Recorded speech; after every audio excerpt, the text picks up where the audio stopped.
Hello everyone, welcome to the study with Mayank. मैं हूं आपका मयंक। हम लोगों की यहां पर क्लास 11th की एनसीईआरटी फाइन आर्ट्स की किताब चल रही है। आज आपका यहां पर अध्याय 6वां है। यहां पर हम लोग मंदिर स्थापत्य और मूर्तिकला के बारे में पढ़ेंगे। तो चलिए स्टार्ट करते हैं आज का वीडियो। देखते हैं हमें क्या क्या डिस्कस करना है यहाँ पर। आज के अध्याय में हम लोग प्राचीन भारतीय मंदिरों के बारे में पढ़ेंगे। प्राचीन भारतीय वास्तुकला में हम लोग अधिकतर बौद्ध स्मारक और जैन स्मारकों को देखते हैं। ये प्राचीन भारत की जो वास्तुकला है उसमें हम अधिकतर बौद्ध स्मारक देखने को मिलते हैं, जैन स्मारक देखने को मिलते हैं। हालांकि मंदिरों की संख्या जो है प्राचीन भारत में वो कम है।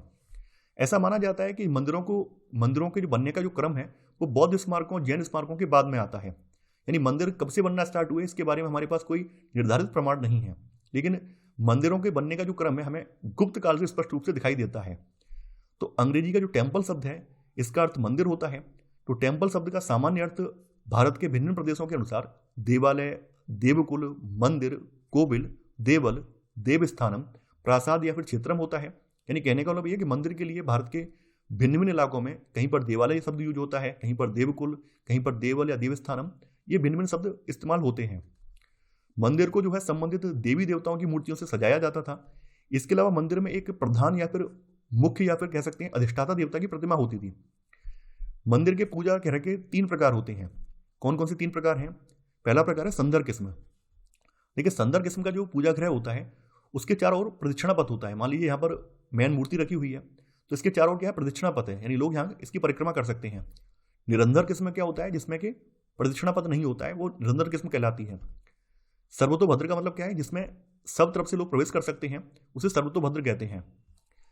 साधारण श्रेणी के मंदिरों की बात करें तो साधारण श्रेणी के मंदिरों में हमें बरामदा, बड़ा कक्ष या फिर मंडप और पीछे पूजा गृह देखने को मिलता है। हिंदू मंदिर का मूल रूप। आज हम जो वर्तमान में मंदिर देखते हैं उन मंदिरों में कौन कौन से भाग होते हैं ये हमारे लिए जानना बहुत आवश्यक है। मंदिर का सबसे महत्वपूर्ण भाग होता है गर्भगृह। अगर आरंभिक मंदिरों की बात करें, आरंभिक मंदिरों से आशय यानी कि जो मंदिर स्टार्टिंग में बनाए गए हैं उन मंदिरों में गर्भगृह जो है एक छोटा सा प्रकोष्ठ होता था, एक छोटा सा स्थान होता था। और गर्भगृह में ही मुख्य अधिष्ठाता देवता या फिर जो मुख्य देवता होते हैं, देवी होती हैं, उनकी मूर्ति को स्थापित किया जाता है और यहीं पर अधिकांश पूजा पाठ या धार्मिक क्रियाएं संपन्न की जाती हैं। यानी ये गर्भगृह जो है ये पूजा पाठ और धार्मिक क्रियाओं का केंद्र बिंदु होता है। जैसा कि आप देख पा रहे हैं ये जो हिस्सा है मंदिर का ये गर्भगृह वाला पोर्शन है। इसके बाद आ जाता है मंडप। मंडप जो है मंदिर का प्रवेश कक्ष होता है जो कि काफ़ी ज़्यादा बड़ा होता है और इसमें काफ़ी बड़ी संख्या में भक्तगण इकट्ठा हो सकते हैं। आरंभिक मंदिरों में जैसा कि हमने बताया केवल आरंभिक मंदिरों में केवल गर्भगृह होते थे, फिर बाद में उनमें मंडप जोड़ दिए गए, ये वाला स्थान जोड़ दिया गया और बाद के समय में क्या है फिर उसमें और भी मंडप जोड़ दिए गए, अर्ध मंडप या लघु मंडप और भी मंडप उसमें जुड़ते चले गए हैं। शिखर। पूर्वोत्तर काल की बात करें तो पूर्वोत्तर काल में गर्भगृह पर शिखर बनाए जाने लगे। नहीं, स्टार्टिंग के मंदिरों में शिखर नहीं होते थे, लेकिन बाद के समय में मंदिरों में जो गर्भगृह वाला पोर्शन है उसके ऊपर शिखर बनाया जाने लगा। जैसा कि आप देख पा रहे हैं शिखर वाला पोर्शन है। शिखर को उत्तर भारत में शिखर कहते हैं और दक्षिण भारत में इसको विमान कहा जाता है। यानी कि गर्भगृह के ऊपर जो लंबी सी ऊंची संरचना बनाई जाती है उसको उत्तर भारत में शिखर कहा जाता है और दक्षिण भारत में इसको विमान कहा जाता है। वाहन। वाहन जो है मंदिर के अधिष्ठाता देवता की सवारी होती है। जैसे आपने देखा होगा शिव जी का वाहन नंदी है तो नंदी की मूर्ति थोड़े से दूरी पर रखी जाएगी या फिर प्रतीकात्मक रूप से कोई ध्वज वगैरह लगाकर दर्शाया जाता है कि ये इनका वाहन है। तो वाहन को एक स्तंभ या फिर ध्वज के साथ गर्भगृह के साथ कुछ दूरी पर रखा जाने लगा है, ये भी देखा जाता है। देखिए, वाहन में जरूरी नहीं है कि मूर्ति ही हो, कभी कभी प्रतीकों का इस्तेमाल भी किया जाता है। जैसे यहाँ पे बताया गया कि ध्वज वगैरह है या स्तंभ वगैरह उसके लिए प्रतीक के माध्यम से भी दर्शाया जाता है। भारत में देखिए मंदिरों की 2 श्रेणियां देखी जा सकती हैं। इसमें उत्तर भारत की नागर शैली श्रेणी आ जाती है और दक्षिण भारत की यहाँ पर द्राविड़ शैली इसमें शामिल हो जाती है। इन दोनों शैलियों के सम्मिश्रण से एक नवीन शैली जन्म लेती है और वो है वेसर शैली। तो वेसर शैली में नागर और द्रविड़ दोनों शैलियों की कुछ चुनी चुनी विशेषताओं का मिश्रण पाया जाता है। मूर्तिकला, मूर्ति विद्या और अलंकरण। देखिए, देवी देवताओं की मूर्तियों के अध्ययन की कला ये इतिहास की एक अलग शाखा के अंतर्गत आती है जिसे मूर्ति विद्या कहा जाता है। यानी इसमें मूर्तियों का अध्ययन किया जाता है। मूर्ति विद्या जिसको प्रतिमा विद्या भी कहा जाता है, इसके अंतर्गत प्रतीकों और पुराण कथाओं के आधार पर मूर्ति की पहचान की जाती है। जैसे एक उदाहरण से समझ सकते हैं, प्राचीन काल में जो भी मूर्तियां बनाई जाती थी उन मूर्तियों को बनाने वाले मूर्तिकार बुद्ध की मूर्तियां भी बनाते थे, महावीर की मूर्तियां भी बनाते थे, और जो हिंदू देवी देवता हैं उनकी मूर्तियां भी बनाते थे। तो कई बार क्या होता था, कई बार जो मूर्तियां होती थी वो दिखने में एक जैसी होती थी। तो ऐसे में पुरातत्वविदों को या फिर जो इतिहासकार हैं उनको मूर्तियों को पहचानने में बहुत ज़्यादा दिक्कत होती थी। तो ऐसे में जो प्रतीक वगैरह हैं या फिर पुराण कथाएं वगैरह हैं, उनके आधार पर उन मूर्तियों को पहचाना जाता था। प्रत्येक क्षेत्र और काल में प्रतिमा विद्या में अनेक स्थानीय परिवर्तन आते रहे हैं। जैसे एग्जाम्पल दिया गया है कि नागर शैली के मंदिरों में गंगा और यमुना जैसी नदी देवियों को गर्भगृह के प्रवेश द्वार के पास रखा जाता है। जैसे नागर शैली के जो मंदिर हैं, तो नागर शैली के मंदिर में जो गर्भगृह है, तो गर्भगृह के एंट्रेंस पे यहाँ पर एक साइड में गंगा और यमुना जो देवी की मूर्तियाँ ये स्थापित की जाती हैं। वहीं जो दक्षिण भारतीय द्रविड़ मंदिर हैं, तो द्रविड़ मंदिरों में भयानक द्वारपालों को आमतौर पर मंदिर के मुख्य द्वार पर यानी गोपुरम पर रखा जाता है। तो ये कुछ स्थानीय परिवर्तन देखने को मिलते हैं। इसी प्रकार मिथुन, देखिए मिथुन का मतलब होता है पुरुष स्त्री का युग्म, उन्हें मिथुन बोलते हैं। मिथुन नवग्रहों, जिसमें कि 9 मांगलिक ग्रह हैं, और यक्षों को द्वार रक्षा के लिए प्रवेश द्वार पर रखा जाता है। मुख्य देवता यानी मंदिर के अधिष्ठाता देवता के विभिन्न रूपों या पक्षों को गर्भगृह की बाहरी दीवारों पर दर्शाया जाता है। जैसे भगवान विष्णु के विभिन्न रूपों को मंदिर की जो बाहर की दीवार हैं उन पर दर्शाया जाता है, फिर अन्य जो भी भगवान हैं या अन्य देवता हैं उनके जो भी अन्य रूप हैं उनको दीवार पर दर्शाया जाता है। 8 दिशाओं के स्वामी यानी अष्ट दिक्पालों को गर्भगृह की बाहरी दीवारों और मंदिर की जो बाहरी दीवारों पर अपनी अपनी दिशा की ओर अभिमुख दिखाया जाता है। जैसा कि आप लोग जानते हैं 8 दिशाएं हैं, 4 दिशाएं तो आप जानते हैं, ये 4 दिशाएं पूर्व पश्चिम उत्तर दक्षिण, इनके जो 4 कोने हैं ये भी काउंट होते हैं। तो ऐसे करके 8 दिशाएं हो जाती हैं। मुख्य देवालयों की चारों दिशाओं में छोटे देवालय होते हैं जिनमें मुख्य देवता के परिवार या अवतारों की मूर्तियों को स्थापित किया जाता है, जिसको हम लोग 4 दिशाओं में जो देवालय छोटे छोटे होते हैं उसको पंचायतन शैली कहते हैं। इसके बारे में आगे पढ़ेंगे। यानी इसमें क्या होता है, इसमें एक तो बीच में मेन मंदिर होता है और इसकी साइड में 4 छोटे छोटे मंदिर और होते हैं। तो ये जो शैली होती है इसको पंचायतन शैली बोला जाता है। इसके बारे में हम आगे विस्तार से पढ़ेंगे। तो सबसे पहले बात करते हैं नागर या फिर उत्तर भारतीय मंदिर शैली की। नागर शैली की विशेषता बताई गई है कि नागर शैली में संपूर्ण मंदिर एक विशाल चबूतरे यानी एक विशाल वेदी पर बनाया जाता है और उस तक पहुंचने के लिए सीढ़ियां होती हैं। जैसा कि आप देख पा रहे हैं यहाँ पर एक विशाल चबूतरा है, इस पर मंदिर यहाँ पर ये बनाया गया है। इन मंदिरों में दक्षिण की द्रविड़ शैली के विपरीत कोई चहारदीवारी या दरवाजे नहीं होते हैं। देखिए नागर मंदिरों की विशेषता ये है कि ये किसी चहारदीवारी के अंदर नहीं होते हैं। जैसे द्रविड़ मंदिरों का क्या है, द्रविड़ मंदिर क्या है कि पूरा का पूरा एक चहारदीवारी वाला एरिया है, इसके बीच में यहाँ पे मंदिर बनाया जाएगा। जबकि नागर मंदिरों में ऐसा नहीं है। नागर में अगर दरवाजा होगा भी तो गर्भगृह का दरवाजा देखने को मिलेगा, बाद बाकी साइड से कहीं दरवाजा देखने को नहीं मिलेगा। मंदिर में घुमावदार गुंबद होता है जिसे शिखर कहा जाता है। जैसा कि आप देख पा रहे हैं ये घुमावदार गुंबद आप देख पा रहे हैं, ये शिखर है। यद्यपि पुराने जमाने में मंदिरों में एक ही शिखर होता था, लेकिन आगे चलकर इन मंदिरों में कई शिखर होने लगे। जैसा कि आप देख पा रहे हैं यहाँ पर एक तो मेन शिखर है और साइड से इसके सपोर्ट में भी और छोटे छोटे शिखर हैं। तो पुराने जमाने के जो मंदिर होते थे उनमें केवल एक शिखर होता था, लेकिन परवर्ती काल में आते आते शिखरों की संख्या बढ़ गई है। मंदिर का जो गर्भगृह है ये हमेशा सबसे ऊंचे शिखर के एकदम नीचे बनाया जाता है। यानी यहाँ पर जो सबसे ऊंचा वाला शिखर है इसके जस्ट नीचे इसका गर्भगृह होगा। नागर मंदिर भी उनके शिखरों के रूपाकार के अनुसार कई उपश्रेणियों में डिवाइड किए जा सकते हैं, जैसे कि रेखा प्रसाद। देखिए नागर मंदिरों का एक प्रकार रेखा प्रसाद है। रेखा प्रसाद में क्या होता है, रेखा प्रसाद में एक साधारण शिखर जिसका आधार वर्गाकार होता है और दीवारें जो होती हैं वो भीतर की ओर मुड़कर एक चोटी के एक बुंद पर मिलती हैं।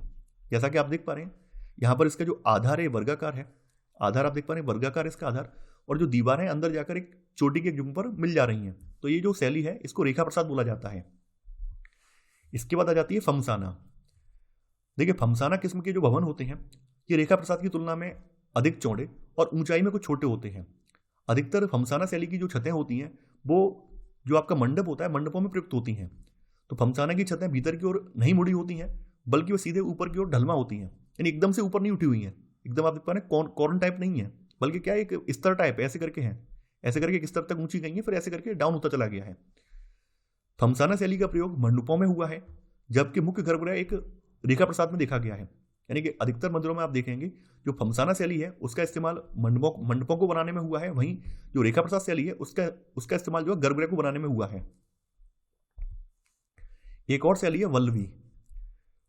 वल्लवी शैली के वर्गाकार मंदिरों में मेहराबदार छतों से शिखर का निर्माण होता है। यानी यहाँ पर जो छत वगैरह होती है वो मेहराबदार होती है, इस तरह की होती है, और इस मेहराबी कक्ष का किनारा जो है गोल होता है, जैसा कि आप यहाँ पर देख पा रहे हैं। ऐसे भवनों को आमतौर पर सक्टाकार भवन यानी वैगन वॉल्टेड बिल्डिंग कहा जाता है। 5वीं शताब्दी से पहले के अधिकतर बौद्ध चैत्यों में इसी शैली का प्रयोग हुआ है, यानी 5वीं शताब्दी से पहले के जो अधिकतर बौद्ध चैत्य हैं उनमें वल्लवी शैली या फिर वैगन वॉल्टेड जो शैली है उसका इस्तेमाल हुआ है। अब बात करते हैं मध्य भारत के प्राचीन मंदिरों की। तो मध्य भारत में हमारे उत्तर प्रदेश, मध्य प्रदेश, राजस्थान के कुछ हिस्से इनके मंदिर आ जाते हैं। तो उत्तर प्रदेश, मध्य प्रदेश और राजस्थान के जो प्राचीन मंदिर हैं इनमें अनेक समानताएं पाई जाती हैं। इनमें सबसे मुख्य समानता ये है कि ये सभी मंदिर जो है बलुआ पत्थर के बने हुए हैं। देखिए, मंदिर निर्माण की जो कला है, जैसा कि हमने बताया था कि भारत में जो मंदिर निर्माण की कला है वो हमें गुप्त काल से निरंतर देखने को मिलती है। तो गुप्त काल के सबसे पुराने संरचनात्मक मंदिर मध्य प्रदेश में पाए जाते हैं। गुप्त काल के जो आरंभिक मंदिर हैं वो साधारण किस्म के हैं। साधारण किसका मतलब, उसमें केवल गर्भगृह है और कोई ज़्यादा अलंकरण वगैरह नहीं है, नॉर्मल गर्भगृह है, यानी भी अपेक्षाकृत साधारण किस्म के आडंबरहीन पूजा स्थल हैं। इनमें एक छोटा मंडप होता है जो कि 4 खंभों पर टिका होता है। ऐसे 2 मंदिर आज भी बचे हुए हैं, यानी गुप्त काल के जो आरंभिक मंदिर हैं इनमें से आज 2 बचे हुए मंदिर हैं। कौन कौन से हैं? एक उदयगिरी में है जो विदिशा के सीमांत क्षेत्र में स्थित है, और दूसरा मंदिर जो है सांची के स्तूप के निकट पड़ता है। 6वीं शताब्दी के प्रारंभिक वर्षों में निर्मित देवगढ़ का दशावतार मंदिर, जो कि वर्तमान में जिला ललितपुर यूपी में पड़ता है, ये गुप्तकालीन स्थापत्य का एक श्रेष्ठ उदाहरण माना जाता है। देखिए, देवगढ़ का जो दशावतार मंदिर है ये भी गुप्तकालीन आरंभिक मंदिर है, और इसमें भी आपको बहुत ज़्यादा सजावट या मंदिर बहुत ज़्यादा विशाल देखने को नहीं मिलेगा। दशावतार मंदिर जो है वास्तुकला की पंचायतन शैली में निर्मित है। पंचायतन का मतलब, जैसा कि हमने आपको बताया था, इसके अनुसार मुख्य देवालय को एक वर्गाकार वेदी पर बनाया जाता है और इसके 4 कोनों में 4 छोटे सहायक देवालय बनाए जाते हैं। यानी यहाँ पर क्या है, यहाँ पर एक मुख्य देवालय जो है एक वर्गाकार वेदी पर बनाया गया है और इसके 4 कोनों में 4 छोटे छोटे देवालय यहाँ पर बनाए गए हैं। तो ये जो शैली है ये शैली पंचायतन शैली कहलाती है। इसका शिखर जो है रेखा प्रसाद शैली में बना हुआ है। यह मंदिर श्रेष्ठ नागर शैली का आरंभिक उदाहरण है। यह पश्चिमाभिमुख मंदिर है, यानी इसका मुख जो है पश्चिम की ओर है। अधिकांश जो भारत में मंदिर है उनका मुख या तो पूर्व की ओर होगा या फिर उत्तर दिशा की ओर होगा। ये मंदिर जो है इसका मुख जो है पश्चिम की ओर है। इसके बाएं कोने पर गंगा और दाएं कोने पर यमुना है। इस मंदिर में विष्णु के अनेक रूप प्रस्तुत किए गए हैं। इसकी दक्षिणी दीवार पर शेषशयन का मतलब भगवान विष्णु जो अपने शेषनाग पर निद्रा ले रहे हैं, सोए हुए हैं, उस रूप में। पूर्वी दीवार पर नर नारायण और पश्चिमी दीवार पर गजेंद्र मोक्ष के दृश्य चित्रित है। मध्य भारत के मंदिरों में सबसे अच्छे किस्म के जो मंदिर माने जाते हैं वो खजुराहो के मंदिर माने जाते हैं। तो खजुराहो के मंदिर चंदेल राजवंश के संरक्षण में ये 10वीं शताब्दी में बनाए गए थे। खजुराहो के मंदिर समूहों में सबसे प्रसिद्ध मंदिर जो है वो लक्ष्मण मंदिर है। लक्ष्मण मंदिर जो है विष्णु को समर्पित है और इसका निर्माण कार्य 954 ईस्वी तक पूरा हो गया था। इसे जो है चंदेल वंश के 7वें राजा यशोवर्मन द्वारा बनवाया गया था, यानी इसका निर्माता जो है चंदेल वंश का 7वां राजा यशोवर्मन है। इस मंदिर की योजना भी जो है पंचायतन किस्म की है। जैसा कि आप देख पा रहे हैं, यहाँ पर बीच में एक मुख्य मंदिर है और इसके साथ में 4 कोनों पर 4 सहायक छोटे छोटे देवालय बनाए गए हैं। इसमें एक अर्ध मंडप, एक मंडप और एक महामंडप और शिखर सहित गर्भगृह है। जैसा कि आप देख पा रहे हैं, स्टार्टिंग में यहाँ पर एक अर्ध मंडप है, फिर एक मंडप है, फिर पीछे एक महामंडप है, बड़ा मंडप है, और पीछे फिर जो है गर्भगृह सहित शिखर है। शिखर के अंत में नालीदार चक्र का तस्तरी है जिसे आमलक कहा जाता है। देखिए, जैसा कि आप देख पा रहे हैं, शिखर के एंड में यहाँ पर ये नालीदार चक्र का है डिस्क है, ये आप देख पा रहे हैं यहाँ पर, जिसको आमलक कहा जाता है। और इस आमलक के ऊपर ही यहाँ पर ऊपर की तरफ यहाँ पर कलश स्थापित है। सभी बड़े कक्षों में उनकी दीवारों पर आगे निकले हुए छज्जे हैं। हालांकि ये छज्जे जो है लोगों के आने जाने के लिए नहीं है, बल्कि ये छज्जे क्या हैं, ये छज्जे जो हैं हवा वगैरह के लिए या फिर धूप वगैरह आ जाए उसके लिए बनाए गए हैं। यहाँ पर लोग आ जा नहीं सकते हैं, तो यहाँ पे वही बताया गया कि लेकिन दर्शक उन तक नहीं पहुंच सकते हैं। गर्भगृह की भारी दीवारें और प्रदक्षिणा पथ की भारी और भीतरी दीवारें प्रतिमाओं, देवी देवताओं की प्रतिमाओं और कामोद्दीप आकृतियों से सजी हुई हैं। ठीक है, खजुराहो के मंदिर जो है ये अपनी कामोद्दीप आकृतियों के लिए फेमस हैं। कामोद्दीप का मतलब क्या है कि जो स्त्री पुरुष के यौन संबंध जो दर्शाए गए हैं वो इन्हीं मंदिरों की दीवारों पर दर्शाए गए हैं।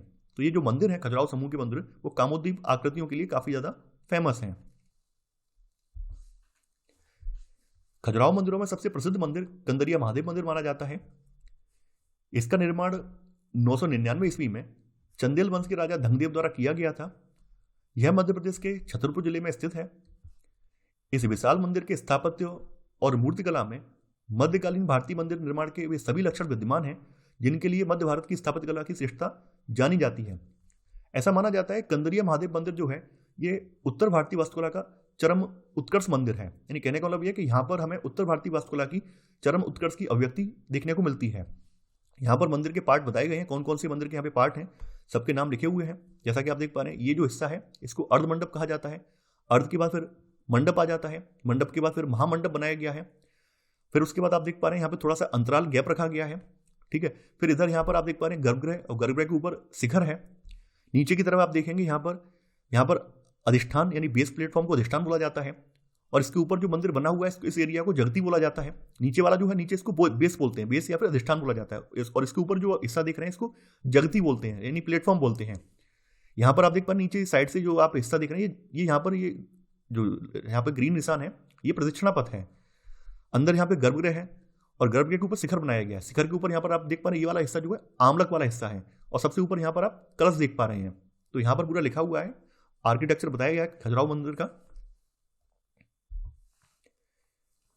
खजुराहो समूह में ही एक मंदिर और आ जाता है जिसको 64 योगिनी मंदिर के नाम से जाना जाता है। 64 योगिनी मंदिर जो है 10वीं शताब्दी से पहले का मंदिर है। इस मंदिर में कई छोटे वर्गाकार देवालय हैं जो ग्रेनाइट के शिलाखंडों को काटकर बनाए गए हैं। इनमें से प्रत्येक देवालय देवियों को समर्पित है। यानी ये जो मंदिर है तांत्रिक पूजा का केंद्र माना जाता है। यानी इस तरह की जो तांत्रिक पूजा का उदय जो है 7वीं शताब्दी के बाद हुआ था, और ये मंदिर जो है तांत्रिक पूजा को रिप्रेजेंट करता है। ऐसे बहुत से मंदिर जो कि योगिनी पंथ को समर्पित हैं, ये मध्य प्रदेश, ओडिशा और दक्षिण में भी तमिलनाडु तक 7वीं से 10वीं शताब्दियों के बीच में बनाए गए थे। यानी कहने का मतलब यह 7वीं से लेकर 10वीं शताब्दी के बीच भारत में तांत्रिक पूजा का बोलबाला रहा है, और तांत्रिक पूजा की वजह से ही भारत में देवियों के मंदिर बनाए गए थे।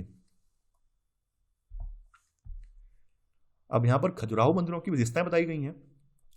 देखिए कुछ लोगों का यहां पर अपना अपना मत है। कुछ लोग ऐसा मानते हैं कि उस समय बौद्ध धर्म का बोलबाला ज़्यादा था।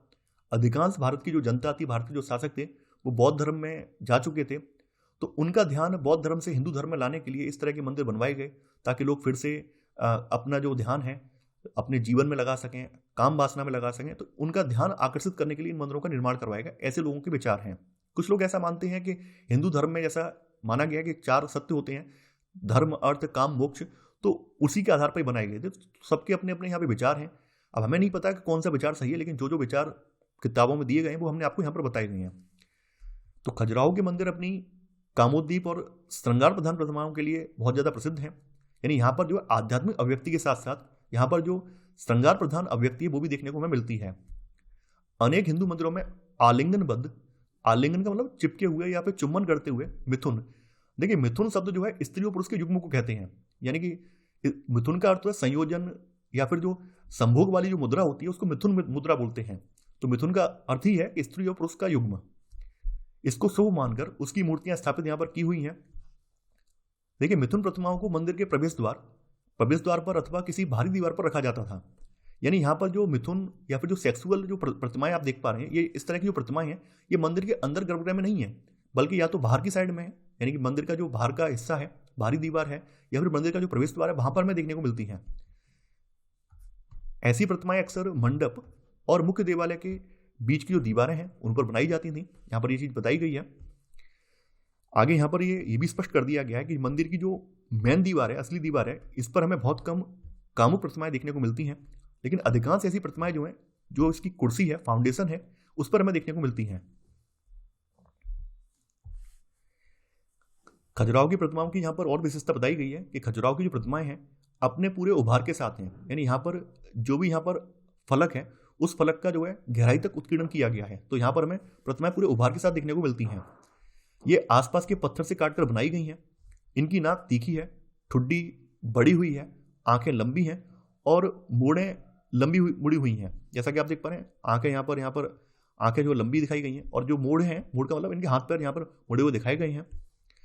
खजुराहो के मंदिरों को यूनेस्को ने 1986 में विश्व विरासत की श्रेणी में सूची में शामिल किया है। देखिए खजुराहो में वैसे तो बहुत सारे मंदिर हिंदू मंदिर हैं, लेकिन फिर भी यहाँ पर कुछ कुछ हमें जैन मंदिर भी देखने को मिलते हैं। इसके बाद है आपके पश्चिम भारत के मंदिर। तो हम पश्चिमी भारत के मंदिरों में देखेंगे तो भारत के पश्चिमोत्तर क्षेत्र में, जिसमें गुजरात और राजस्थान रीजन शामिल है, कभी कभी हम लोग शैलीगत विशेषताओं की वजह से जो पश्चिमी मध्य प्रदेश के मंदिर हैं उनको भी इसमें शामिल कर लेते हैं। पश्चिमी भारत के जो मंदिर हैं उनके निर्माण में बलुआ पत्थर का इस्तेमाल हुआ है, और ये मंदिर जो है 10वीं से लेकर 12वीं शताब्दी के बीच बने मंदिर हैं।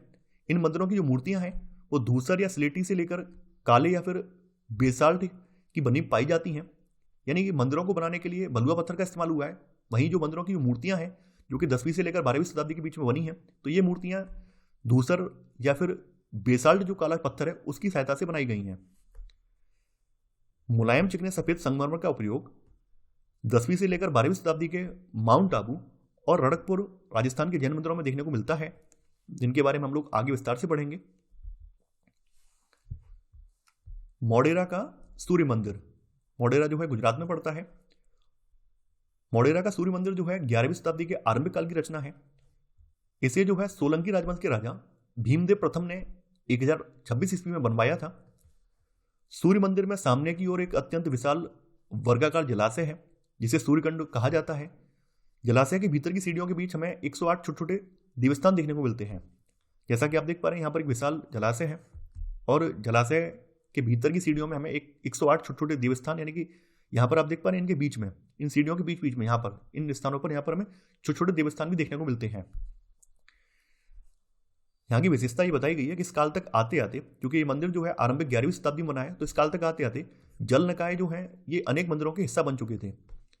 यहाँ का मंडप चारों ओर से खुला है, जैसा कि उन दिनों पश्चिम और मध्य भारत के मंदिरों में आम रिवाज था। यानी यहाँ का मंडप जो है वो सर्वतोभद्र शैली में बना हुआ है, जिसमें चारों दिशाओं से हम लोग एंटर कर सकते हैं। यहाँ के मंदिर पर गुजरात की जो काष्ठ उत्कीर्णन की परंपरा है, यानी लकड़ी के उत्कीर्णन की जो परंपरा है, उसका प्रभाव दृष्टिगोचर होता है। यानी यहाँ के मंदिरों के कारीगरों ने जो गुजरात की काष्ठ उत्कीर्णन की जो परंपरा थी उसी को ध्यान में रखकर यहाँ के मंदिरों की बारीकी से अलंकरण किया है। तो यहाँ पर वही चीज बताई गई, इस मंदिर में उपलब्ध प्रचुर उत्कीर्णन और मूर्ति निर्माण के कार्यों पर हमें यहाँ की काष्ठ उत्कीर्णन परंपरा का प्रभाव देखने को मिलता है।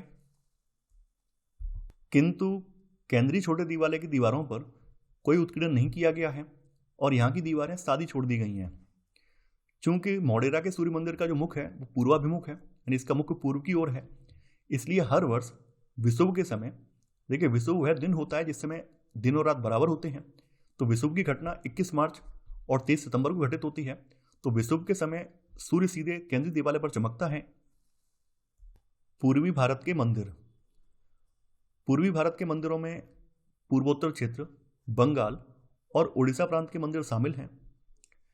सबसे पहले बात करते हैं असम रीजन की। देखिए असम में तेजपुर के पास में एक पुराना 6वीं शताब्दी में निर्मित दरवाजा ढांचा मिला है, और तिनसुकिया के पास एक जगह है रंगागोरा। तो रंगागोरा चाय बागान से तरह तरह की कुछ प्रतिमाएं मिली हैं जिनसे इस क्षेत्र में गुप्तकालीन शैली के आगमन का पता चलता है। यहाँ पर जो है गुप्त कालोत्तर शैली का प्रभाव लगभग 10वीं शताब्दी तक जारी रहा है। 12वीं से लेकर 14वीं शताब्दी के बीच में असम में उत्तरी बर्मा के टाई लोगों का आगमन हुआ है। और देखिए तब तक जो है बंगाल में पाल शासक आ चुके थे, तो पाल शासक आने के बाद बंगाल में जो है पाल शैली का चलन चल पड़ा था। तो यहाँ पर जो है पाल शैली भी आ गई है और उत्तरी बर्मा के लोगों की, टाई लोगों की शैली भी आ गई है। तो इन दोनों के शैलियों के मिश्रण से यहाँ पर एक नवीन शैली का जन्म हुआ है जिसको अहोम शैली के नाम से जाना गया है। तो यहाँ पर वही चीज बताई गई है। अब बंगाल की बात करते हैं। देखिए बंगाल वाले रीजन में आज का बिहार, बंगाल और बांग्लादेश शामिल है। तो यहाँ पर 9वीं से लेकर 12वीं शताब्दियों के बीच की अवधि में जो भी निर्मित प्रतिमाएं हैं उनकी शैली को पाल शैली कहा जाता है, क्योंकि उस समय यहाँ पर जो है पाल शासकों का शासन था। तो इन शासकों के आधार पर शैली का नामकरण किया गया है। वर्धमान जिले में स्थित 9वीं शताब्दी का सिद्धेश्वर महादेव मंदिर ये आरंभिक पाल शैली का एक अच्छा उदाहरण है। इसी प्रकार 11वीं शताब्दी के मध्य भाग से 13वीं शताब्दी के मध्य भाग तक निर्मित मूर्तियों की शैली को तत्कालीन सेन शासकों के नाम पर सेन शैली कहा जाता है। तो एक बात यहाँ पर स्पष्ट हो गई है कि बंगाल वाले रीजन में 9वीं से लेकर 12वीं शताब्दी के बीच में पाल शासकों का शासन रहा है। तो पाल शासकों के शासन के दौरान जो भी मूर्तियां बनाई गई हैं वो सभी पाल शैली में निर्मित हैं। वहीं 11वीं शताब्दी के मध्य से लेकर 13वीं शताब्दी के मध्य तक यहाँ पर सेन शासकों का शासन रहा है। तो सेन शासकों के काल में जो भी मूर्तियां बनाई गई हैं वो सेन शैली के अंतर्गत आती हैं। इसके अलावा यहाँ के भवनों में जो भी निर्माण सामग्री इस्तेमाल हुई है उसके बारे में बताया गया है कि पुरुलिया जिले में 9वीं से लेकर 12वीं शताब्दियों के मंदिर जो हैं वो काले और धूसर रंग के बेसाल्ट और क्लोराइड पत्थरों से बने स्तंभों और मेहराबी ताकों वाले हैं। यानी यहाँ के जो भी मंदिर हैं उन मंदिरों में काले और धूसर रंग के बेसाल्ट और क्लोराइड पत्थरों का इस्तेमाल किया गया है। देखिए, इसके अलावा जो बंगाली झोपड़ी की बांस की बनी छत की स्थानीय परंपरा है, उस परंपरा ने भी यहाँ के मंदिर शैली को प्रभावित किया है। जो बंगाली झोपड़ी की जो विशेषता थी, इस विशेषता को आगे चलकर मुगल कालीन इमारतों में भी अपनाया गया है और इसे संपूर्ण उत्तर भारत में बांग्ला छत के नाम से जाना जाता है। जैसा कि आप देख पा रहे हैं, ये इस तरह की बांग्ला छत होती है। तो इस तरह की बांग्ला छत हमें कुछ मंदिरों में देखने को मिलती है। तो इस शैली के भवन विष्णुपुर, बाकुंडा, बर्धमान और वीरभूमि में स्थान स्थान पर मिलते हैं और ये सभी जो अधिकतर 17वीं शताब्दी के बने हुए हैं। अब ओडिशा के मंदिरों को देखेंगे। तो ओडिशा की वास्तुकला की मुख्य विशेषताओं को 3 वर्गों में विभाजित किया जाता है। 3 वर्ग कौन कौन से हैं? एक तो रेखापीठ है, डाड़केव है और खाकरा। ये 3 वर्गों में इसको डिवाइड किया जाता है। यहाँ के अधिकांश प्रमुख ऐतिहासिक स्थल प्राचीन कलिंग क्षेत्र में स्थित हैं। प्राचीन कलिंग रीजन जो है आज के वर्तमान पुरी जिले में पड़ता है। इसमें भुवनेश्वर का पुराना नाम त्रिभुवनेश्वर है। पुरी और कोणार्क के इलाके इसमें शामिल हैं। ओडिशा के मंदिरों की शैली जो है एक अलग किस्म की है, जिसे हम नागर की उपशैली कह सकते हैं। यानी यहाँ पर हमें यहाँ के मंदिरों में नागर शैली नहीं देखने को मिलती है, बल्कि यहाँ पर एक नागर की ही उपशैली देखने को मिलती है। जैसा कि हमने पढ़ा था कि उत्तर भारत के जो मंदिर होते हैं उनमें गर्भगृह के ऊपर जो ऊंची संरचना होती है उसको शिखर कहा जाता है, लेकिन यहाँ पर शिखर को ओडिशा में देवल कहते हैं। यानी इसको देवल कहा जाता है, इस हिस्से को यहाँ पर देवल बोला जाता है। जबकि उत्तर भारत के जो नागर शैली के मंदिर हैं उसमें इसको शिखर बोलते हैं। तो यहाँ का जो देवल है वो नागर शैली के शिखर से कैसे भिन्न है वो यहाँ पर बताया गया है। इस उपशैली के अंतर्गत लगभग चोटी तक एकदम सीधा ये खड़ा होता है और चोटी पर जाकर अचानक तेजी से भीतर की ओर मुड़ जाता है।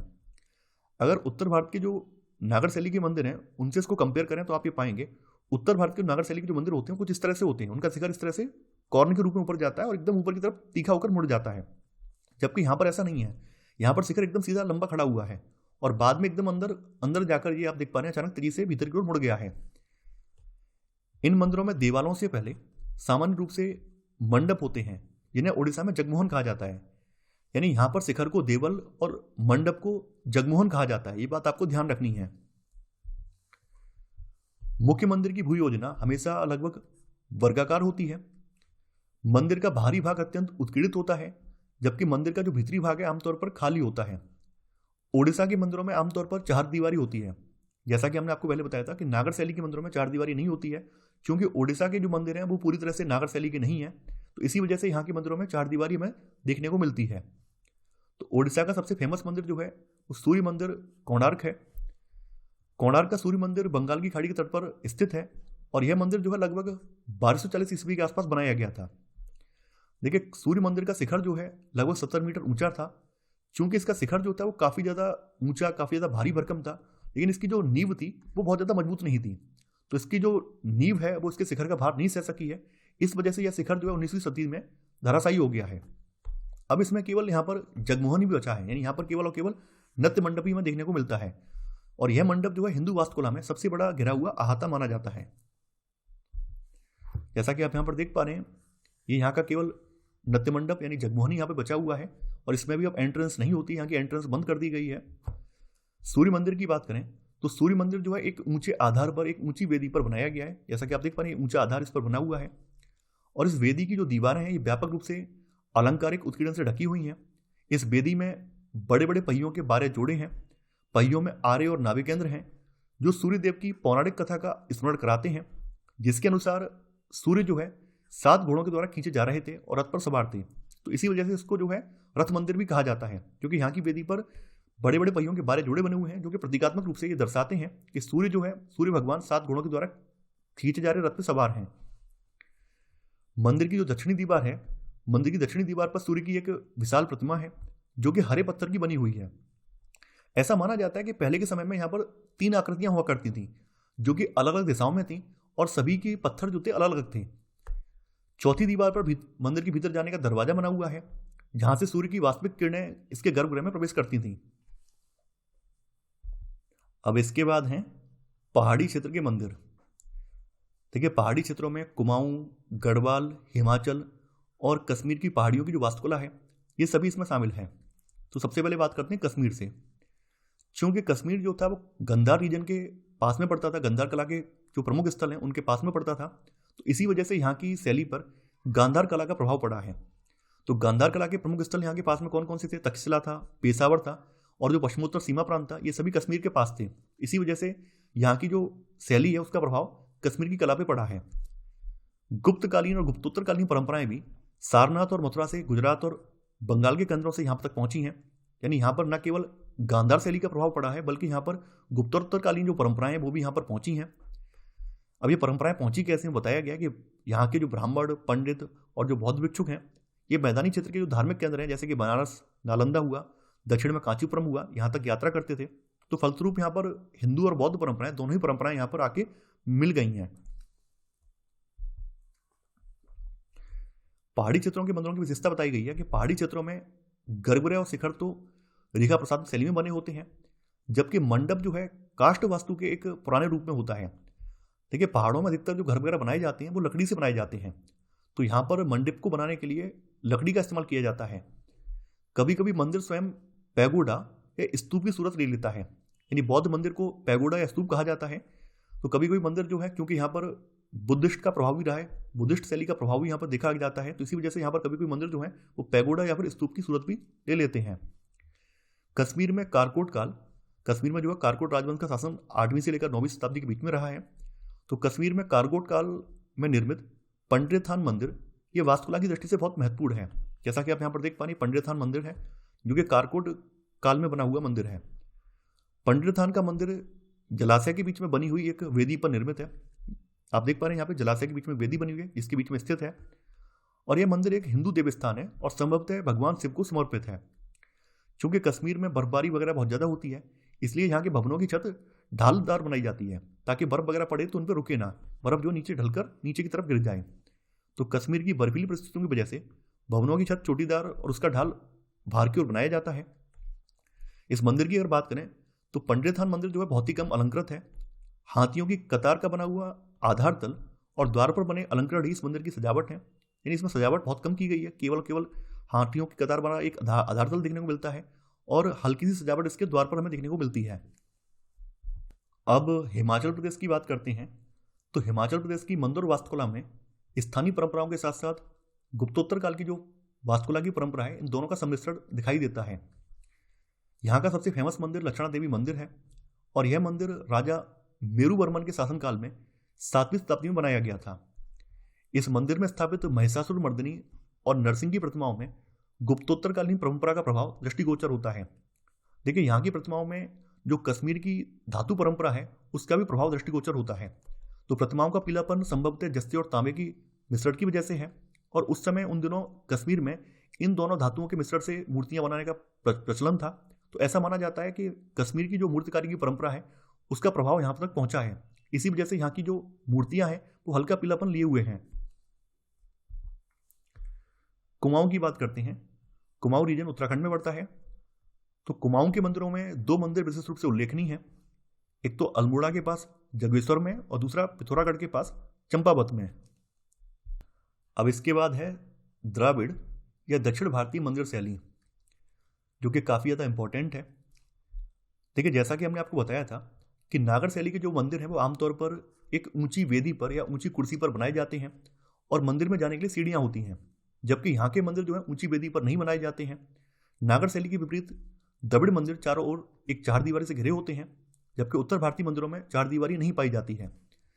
इन 4 दीवारी के बीच में प्रवेश द्वार होते हैं जिन्हें गोपुरम कहते हैं। नागर शैली के मंदिरों में गोपुरम नहीं होते हैं। मंदिर के गुंबद का रूप जिसे तमिलनाडु में विमान कहा जाता है और नागर शैली में इसको शिखर कहा जाता है और ओडिसी शैली में इसको देवल कहा जाता है। ये मुख्यतः एक सीढ़ीदार पिरामिड की तरह होता है जो ऊपर की ओर ज्यामितीय रूप से उठा होता है, न कि उत्तर भारत के मंदिरों की तरह मोड़दार शिखर के रूप में। यानी यहाँ का जो विमान होता है जिसको उत्तर भारत में शिखर कहते हैं, ये ज्यामितीय रूप से ऊपर उठता है, इस तरह से ज्यामितीय रूप से ऊपर उठता है, जबकि उत्तर भारत के जो शिखर होते हैं एकदम सीधे उठते चले जाते हैं। तो ये इस तरह का नहीं होता है। यहाँ पर आपके सामने यहाँ पर द्राविड़ मंदिर की यहाँ संरचना समझाई गई है, जिसमें आप देख पा रहे प्रवेश द्वार गोपुरम प्रवेश द्वार होता है, ये मंडप वाला एरिया है और ये विमान है जिसको उत्तर भारत में शिखर बोला जाता है और उड़ीसा के मंदिरों में इसको देवल कहा जाता है। देखिए दक्षिण भारतीय मंदिरों में शिखर शब्द का प्रयोग मंदिर की चोटी पर स्थित मुकुट जैसे तत्व के लिए किया जाता है। यानी यहाँ पर जो शिखर का जो प्रयोग है तो मंदिर की चोटी पर जो मुकुट जैसा तत्व रखा होता है उसके लिए शिखर शब्द इस्तेमाल होता है। ऐसे कंपेयर कर सकते हैं, उत्तर भारत की जो नागर शैली के मंदिर हैं वहां पर सबसे ऊपर क्या होता है, शिखर के सबसे ऊपर आमलक होता है और आमलक के ऊपर कलश वगैरह रखा होता है, तो आमलक और कलश वाले एरिया को यहां पर शिखर कहा जाता है। जैसा कि हमने आपको स्टार्टिंग में बताया था, उत्तर भारत के मंदिर के गर्भगृह के प्रवेश द्वार के पास मिथुनों या फिर गंगा यमुना की नदी की प्रतिमाएं होती हैं। वहीं द्राविड़ शैली के मंदिरों में आमतौर पर भयानक द्वारपालों की प्रतिमाएं खड़ी की जाती हैं। नागर शैली के मंदिरों में तालाब वगैरह या फिर कोई जलाशय नहीं होते हैं, जबकि द्राविड़ शैली के मंदिर में इनके परिसर में कोई बड़ा जलाशय या फिर तालाब होता है। उप देवालयों को या तो मंदिर के मुख्य गुंबद के भीतर ही शामिल कर दिया जाता है या फिर अलग अलग छोटे देवालयों के रूप में मुख्य मंदिर के पास रखा जाता है। जैसा कि आप यहां पर देख पा रहे हैं, इस तरह का इनका शिखर होता है। दक्षिण के मंदिरों में उत्तर भारत के मंदिरों की तरह एक साथ कई छोटे बड़े शिखर नहीं होते हैं। जैसा कि हमने कंदरिया महादेव मंदिर में आपको दिखाया था कि वहां पर एक मुख्य शिखर था, इसके अलावा कई अन्य छोटे शिखर भी थे, जबकि यहां पर ऐसा हमें देखने को नहीं मिलता है। दक्षिण के सबसे पवित्र माने जाने वाले कुछ मंदिरों में, जिसमें गर्भगृह बना होता है, उसका गुंबद सबसे छोटा होता है। देखिए, कहने का मतलब यह है कि जब स्टार्टिंग में यहाँ पे मंदिर बनाए गए थे तो इनका जो गर्भगृह वाला पोर्शन था वो छोटा था, और बाहर जो गोपुरम बनाए गए थे, चूंकि नगर की आबादी बढ़ती गई और मंदिर जो थे सांस्कृतिक गतिविधियों के केंद्र थे, तो मंदिर के परिसर को बड़ा करना पड़ा। तो ऐसे करके आप देखेंगे कि यहाँ पर कई ऐसे मंदिर हैं यहाँ पर इनका जो मुख्य जो गर्भगृह वाला गुंबद है, जिसको यहाँ पे विमान कहा जाता है, वो तो छोटा है, लेकिन बाद के यहाँ पर जो गोपुरम बने हुए हैं वो उससे ऊंचे हैं। ये हमें यहाँ पर देखने को मिलता है। इसका रीजन यहाँ पे यही है कि यह मंदिर का सबसे पुराना भाग होता है। अभी हम यहाँ पर आपको एक मंदिर में दिखाएंगे। देखिए, यहाँ मंदिर में आप देख पा रहे हैं, इस मंदिर का जो गर्भगृह है वो काफ़ी छोटा है, उसका जो गुंबद है, विमान काफ़ी छोटा है, जबकि बाद बाकी यहाँ पर जो गोपुरम बने हुए हैं उन गोपुरमों के विमान जो है काफ़ी बड़े हैं। इसका रीजन ये है कि ये जो गोपुरम है बाद में ऐड किए गए हैं। तो यहाँ पर वही समझाया गया है कि त्रिची का नाम जो है आधुनिक त्रिचिरापल्ली है। तो त्रिची के श्रीरंगम मंदिर के 4 समकेंद्रिक आयताकार अहाते हैं, 4 दीवारियां हैं, और हर 4 दीवारी में एक गोपुरम बना हुआ है। रीजन क्या है, सबसे बाहर की 4 दीवारी सबसे नई है और एकदम बीच का गुंबद जिसमें गर्भगृह बना है सबसे पुराना है। रीजन इसका यह है कि मंदिर जो है सांस्कृतिक गतिविधियों के केंद्र होते हैं, और जैसे जैसे शहर की आबादी बढ़ती गई, मंदिर के जो प्रशासन को लगता गया कि अब यहाँ पे भीड़ कंट्रोल नहीं होगी, भीड़ यहाँ पर मैनेज नहीं हो पाएगी, तो मंदिर के परिसर को और बड़ा बना दिया जाए। तो मान लीजिए पहले मंदिर में क्या था, पहले यहाँ पर मंदिर में इस साइड में बीच में यहाँ पर देवस्थान था, गर्भगृह था, यहाँ पर देवता रखे हुए थे, और साइड से यहाँ पे 4 गोपुरम बने हुए थे। तो इतने एरिया से पहले काम चल जाता था, लेकिन अब लगने लगा कि भीड़ ज़्यादा आने लगी तो परिसर को बड़ा किया जाए। तो बाद में फिर से बाहर एक बड़ी 4 दीवारी बनाई गई, और इस 4 दीवारी में फिर से गोपुरम बनाए गए। तो बाद के जो गोपुरम बनाए गए वो पहले वाले गोपुरम की तुलना में ऊंचे थे। तो वही यहाँ पर हमें श्रीरंगम मंदिर में देखने को मिलता है। तमिलनाडु में कांचीपुरम, तंजावुर, मदुरै और कुंभकोणम सबसे प्रसिद्ध मंदिर नगर के उदाहरण हैं। देखिए, द्रविड़ मंदिरों में भी कई उपश्रेणियां हमें देखने को मिलती हैं। इनकी मूल आकृतियां 5 प्रकार की होती हैं। सबसे पहले वर्गाकार को कूट और चतुरस्र भी कहा जाता है। आयताकार यानी शाला या फिर आयतस्त्र बोली जाती है। अंडाकार, जिसे गजपृष्टि कहते हैं, जो कि हाथी के पीठ के जैसी होती है, इसे वृत्तायत भी कहा जाता है। और यह गजपृष्टि चैत्यों के सक्टाकार स्तूपों पर आधारित होती है, जिनके प्रवेश द्वार घोड़े की नाल के आकार के होते हैं, जिन्हें आमतौर पर नासी कहा जाता है। व्रत यानी गोलाकार, और अष्टास्त्र का मतलब अष्टभुजाकार। तो ये द्रविड़ भारतीय मंदिरों की कुछ उपश्रेणियां हैं। अब देखिए, यहाँ पे बताया गया कि आमतौर पर मंदिर की योजना और उसके विमान देवी देवता के मूर्त रूप के अनुसार निर्धारित होते हैं। यानी मंदिर कैसा होगा, कितना विशाल होगा, उसका विमान कैसा होगा, ये डिपेंड करता है उसका मुख्य देवी देवता कौन है। आगे चलकर इन भिन्न भिन्न रूपों का कहीं कहीं मिश्रण हो गया है। यानी यहाँ पर जो 5 भिन्न भिन्न प्रकार बताए गए हैं, कहीं कहीं पर ऐसा हुआ है इन 5 का मिश्रण हो गया है, या फिर कहीं पर इन 2 का मिश्रण हो गया है, और इनके मिल से नए नए रूप विकसित हुए हैं। अब दक्षिण भारतीय मंदिरों में आ जाती हैं पल्लव कालीन स्थापत्य कला, यानी पल्लव शासकों के शासन के दौरान इन मंदिरों का विकास हुआ है, तो उनके बारे में हम यहाँ जानेंगे। पल्लव जो है ईसा की 2री शताब्दी से ही आंध्र रीजन में सक्रिय रहते, और बाद में आगे चलकर ये दक्षिण की ओर आगे बढ़कर तमिलनाडु में बस गए हैं। पल्लव राजा जो थे अधिकतर शैव समर्थक थे, यानी भगवान शिव को मानने वाले थे, लेकिन उनके शासनकाल के अनेक वैष्णव मंदिर हमें आज भी देखने को मिलते हैं। इसके अलावा लंबे समय तक वो दक्कन में बौद्ध परंपरा से भी प्रभावित रहे थे। उनके आरंभिक भवन शैलकृत थे, यानी उनके जो आरंभिक भवन इन्होंने बनवाए हैं वो चट्टानों को काटकर बनवाए गए थे, जबकि बाद वाले भवन जो है संरचनात्मक थे। यानी बाद वाले संरचनात्मक का मतलब ये है कि रोड़ा पत्थर को चुन चुनकर बनाए गए थे। हालांकि कई जगह ऐसे प्रमाण भी मिलते हैं कि शैलकृत गुफाएं भी बनाई जाती रही हैं और साथ में संरचनात्मक मंदिर भी बनाए जाते रहे हैं। आरंभिक भवनों को आमतौर पर महेंद्र वर्मन प्रथम, जो कि कर्नाटक के चालुक्य राजा पुलकेशन द्वितीय के समकालीन था, इसके शासनकाल का माना जाता है। यानी कि जो पल्लव काल के आरंभिक भवन है वो महेंद्र वर्मन प्रथम के शासन के हैं। नरसिंह वर्मन प्रथम, जिसको मामल कहा जाता है, ये 640 ईस्वी के आसपास राजगद्दी पर बैठा था। इसने चालुक्य नरेश पुलकेशन द्वितीय को हराकर उसके हाथों अपने पिता को जो हार मिली थी उसका बदला लिया और इसके नगर महाबलीपुरम पर कब्जा जमा लिया और यहाँ पर अनेक भवनों के निर्माण का कार्य प्रारंभ किया। इसीलिए महाबलीपुरम को उसके नाम का अनुकरण करते हुए मामल्लपुरम भी कहा गया है। तो यहाँ पर कहानी बताई गई है महाबलीपुरम की कि महाबलीपुरम पर पहले चालुक्य शासकों का नियंत्रण था, बाद में पल्लव नरेश नरसिंह वर्मन ने पुलकेशन द्वितीय को हरा दिया है। ऐसे करके महाबलीपुरम पर इसने कब्जा जमा लिया है, तो बाद में महाबलीपुरम का नाम मामल्लपुरम हो गया है। महाबलीपुरम में अनेकों शैलकृत और स्वतंत्र खड़े मंदिरों का निर्माण 7वीं से लेकर 8वीं शताब्दी के बीच में हुआ है। तो महाबलीपुरम के मंदिरों को देखेंगे। महाबलीपुरम के मंदिरों में सबसे फेमस मंदिर महाबलीपुरम का तटीय मंदिर है। इसका निर्माण नरसिंह वर्मन तृतीय है। इसका कार्यकाल बताया गया 700 से लेकर 728 ईस्वी के बीच में, जिन्हें रायसिंह भी कहा जाता है, इनके द्वारा ये बनवाया गया था। इस मंदिर का मुंह जो है समुद्र की ओर है और समुद्र की ओर मुंह होने की वजह से ये पूर्वाभिमुख मंदिर है। इस मंदिर में 3 देवालय हैं, जिनमें से 2 देवालय जो है शिव के हैं। उनमें से एक पूर्वाभिमुख है और दूसरा पश्चिमाभिमुख है। और इन दोनों के बीच में एक अनंत शयनम का मतलब विष्णु जी जो अपने शेषनाग पर सो रहे हैं, तो अनंत शयनम रूप में विष्णु का मंदिर है। मंदिर में आमतौर पर एक ही मुख्य देवालय होता है, पूजा के 3 स्थान नहीं होते हैं, लेकिन यहाँ पर क्या है, यहाँ पर 3 देवालय देखने को मिलते हैं। तो इससे ये बात स्पष्ट होती है कि जो मंदिर की मुख्य योजना थी उसमें केवल एक ही देवालय था, लेकिन बाद में जो परवर्ती संरक्षक हुए या परवर्ती शासक हुए उन्होंने अन्य देवालय इसमें ऐड कर दिए। तो ये बात यहाँ पे हमें पता चलती है। इसके अलावा महाबलीपुरम के मंदिर समूहों में ही महाबलीपुरम का विशाल प्रतिमा फलक भी देखने को मिलता है। इस विशाल प्रतिमा फलक की ऊंचाई 15 मीटर और लंबाई 30 मीटर है। जैसा कि आप यहाँ पर चित्र में देख पा रहे हैं, यहाँ पर इस प्रतिमा फलक का एक छोटा सा पार्ट आपके सामने प्रस्तुत किया गया है। वैसे तो काफ़ी बड़ा है और विश्व में इस प्रकार का ये सबसे बड़ा और सबसे प्राचीनतम पैनल माना जाता है। इस पैनल पर तमाम आकृतियाँ उकेरी गई हैं। कुछ विशेषज्ञ इन आकृतियों के आधार पर ये मानते हैं कि यह जो है गंगावतरण का प्रकरण है। कुछ इसे किरातार्जुनीयम की कथा से जोड़ते हैं और कुछ इसे अर्जुन की तपस्या से जोड़कर देखते हैं। देखिए, किरातार्जुनीयम जो है पल्लव काल में कवि भारत की लोकप्रिय रचना है। इस रिलीफ पैनल में एक मंदिर है, यहाँ पर आप देख पा रहे हैं, और इस मंदिर के सामने साधु, तपस्वी वगैरह और अन्य लोग जो है बैठे हुए हैं। इस मंदिर के ऊपर एक टांग पर खड़े एक योगी का चित्रण है। यहाँ पर आप देख पा रहे हैं मंदिर के ऊपर एक टांग पर खड़े एक योगी का चित्रण है।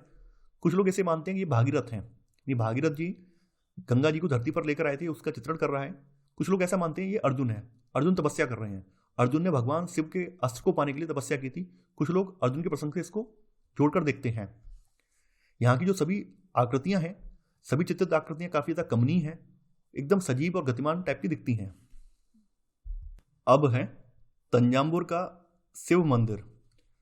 तंजावुर के शिव मंदिर को राजराजेश्वर या फिर बृहदीश्वर मंदिर भी कहा जाता है और यह मंदिर जो है समस्त प्राचीन भारतीय मंदिरों में सबसे बड़ा और सबसे ऊंचा मंदिर है।